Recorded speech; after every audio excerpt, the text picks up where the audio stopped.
Guys, I am Sonia. Welcome back to my channel. क्या हाल है आप सबके। आज मैं आप सबके साथ शेयर करने जा रही हूँ बहुत ही मजेदार पाइनएप्पल एंड बनाना स्मूथी की रेसिपी। ये मेरी स्मूथी सीरीज की 3rd वीडियो है। इससे पहले भी मैंने स्मूथी की रेसिपी शेयर की है, जो अगर आपने नहीं देखी तो उसका लिंक आपको इस वीडियो के एंड में मिल जाएगा। तो चलिए तैयारी स्टार्ट करते हैं पाइनएप्पल एंड बनाना स्मूथी की। पाइनएप्पल एंड बनाना स्मूथी के लिए सबसे पहले मैंने एक बनाना लिया, इसके छोटे पीसेस में कटिंग कर ली है। इसको मैं ब्लेंडर में डालूंगी। 1 स्मॉल टिन पाइनएप्पल्स का, जो कि पाइनएप्पल के स्मॉल टिन मिलते हैं, ये इसमें डालूंगी। 1/2 कप पाइनएप्पल जूस,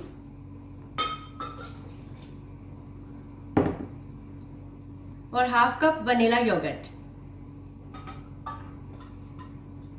और अब इसको ब्लेंड करेंगे।